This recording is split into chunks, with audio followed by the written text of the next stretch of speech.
How are you? I'm really good. How are you? Good, good. And how is sunny South Africa? It must be lovely living there. Oh, it is. I don't miss the dark, I must say. Yeah, it gets I very dark. really yes. I'm excited to talk to you because I've looked at your website and because we've been looking into all this for a long time and what started was when we lived in Whitstable in Kent. We were very lucky where we were because there were quite a few holistic health practitioners in the town. There's no real easy way to find them, and I just thought, oh, that'd be a good idea to have a website just for that. And then in time, because we started shopping locally, because Whitstable's got lots of lovely grocers and butchers, and then we thought, oh, let's create a one-stop shop for people to find their local producers, health practitioners, and then it just expanded from there. So yeah, that's where the idea for Livewell Directory came from. If you check out our Livewell Directory site, we have at the moment we've got 12 certifications on there, Yeah, and we will happily increase them as time goes on. yeah, Because obviously there's lots out there, but it's a place for people to come and find out and work out what they all mean. yeah. But obviously when we have to make sure that the certifications are big enough, so that otherwise, I mean, it's almost like all these new cryptocurrencies that are flooding the market. It's a bit overwhelming. So we're just trying to be that gateway for people to understand why they're important and what they should look out for. Yeah, I think that is like one of the main issues, isn't it, in terms of consumers engaging with these sustainable brands, Yeah. awareness, because that's what we're seeing in our research as well. So when you sort of have accreditations on your list and and you recommend these brands, how do you actually evaluate these brands? Can you just name some of the accreditations that you do have? Yeah, sure. Well, firstly, when a business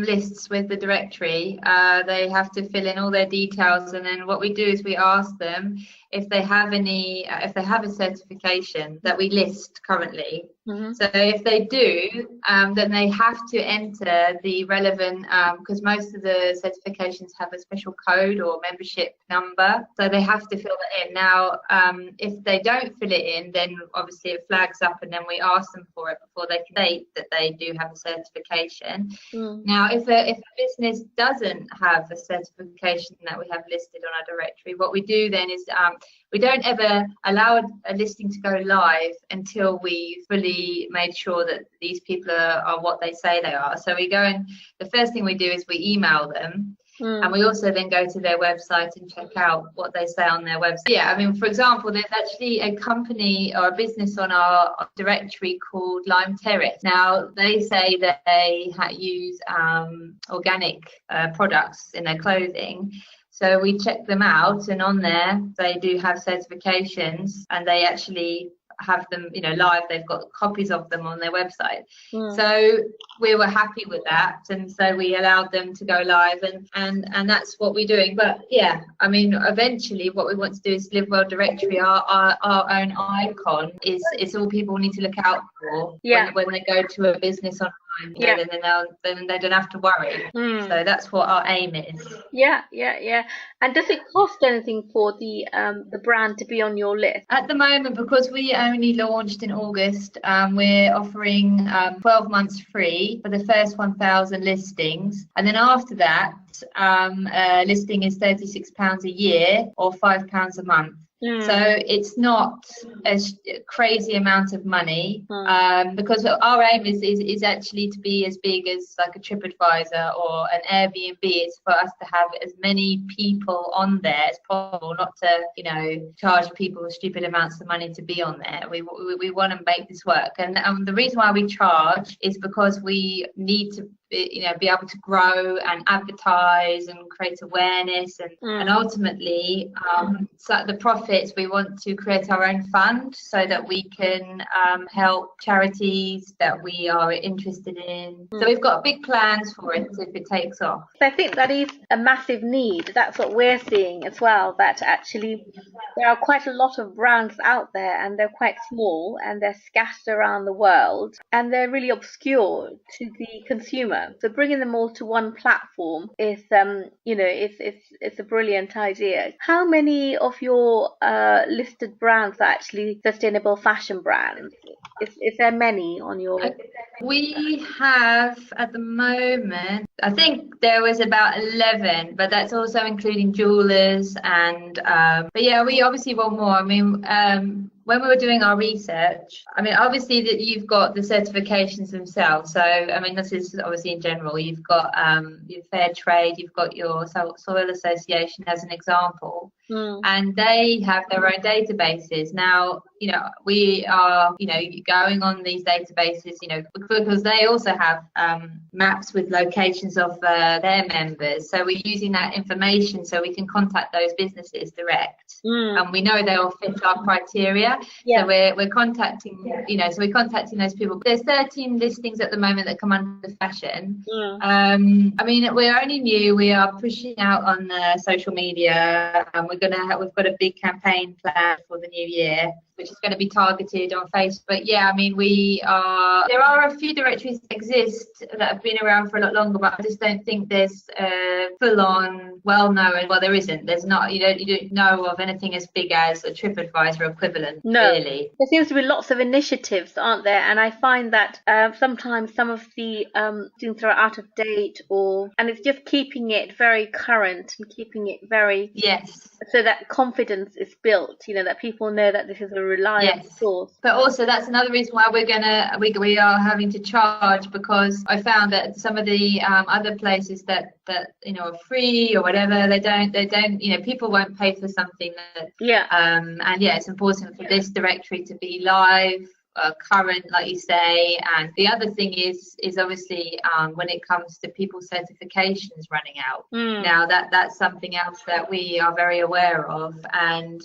we have plans as we expand is to have like audit, and so we're always on top of that kind of thing, because it's so important that our credibility is always intact, because that's what we're relying on. So do you know at the moment, do you have a customer profile, the type of person who might come into your website and have a look and then connect with various brands? We've been, I mean, it's very early stages, but we have been using Facebook analytics to work out our profile of the kind of people that are coming to our website, and most of them are female, between the ages of 25 and 40.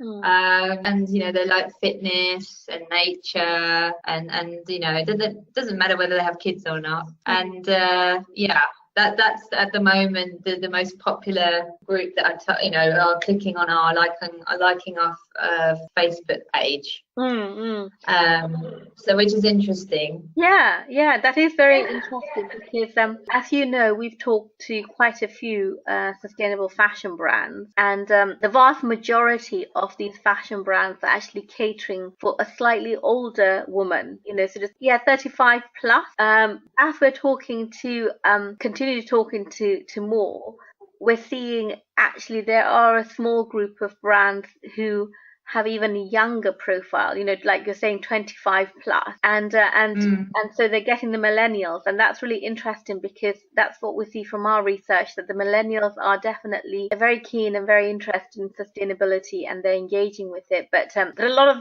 the vast majority of the sustainable fashion brands are not actually targeting them. So that's really interesting what you're seeing, because I think because your directory also has sort of different brands, not just sustainable fashion. Yes. No, exactly. And so the brands that you actually hold on your listing, where are they generally from? Where are they generally based, the vast majority? At the moment, it's mainly the southeast, because we've been targeting, on Facebook, we have been targeting mainly in the southeast, because what we want to do is populate a region of the UK, a section at a time, because we have to balance it. But we want to get at least 1,000 businesses on this directory before we launch properly to the public. I mean, we're not, people know we're around and they can find things, but if we go all out with the campaign to the public now, and they just see there's 100 listings, I think, oh, that's not very good. So we have to be patient, and at the moment our main campaigns are pushing to businesses. But yeah, I mean, we've got some lovely fashion, businesses on there. I mean, there's Slime Terrace in London. They're aimed at male fashion, which is cool. And then there's one called Masami, called Where Do Your Clothes Come From? It's not just about just having a listing on our site, it's also becoming part of a community, and we have a Facebook private group for businesses to join, and so they can talk to each other. So there's a lot of potential for.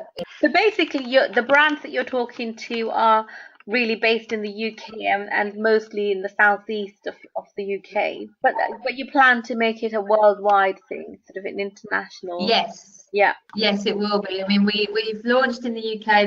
We're going to then launch in South Africa here, well, because we're based here, and then we're hopefully going to we're looking to get funding now. We need to get a funder in, an ethical funder, not just anyone, because it matters to us where money comes from. And then we want to try and then break into the USA because and Canada, and then we'll see what happens. Hopefully, it will become worldwide. Yeah, that's the plan.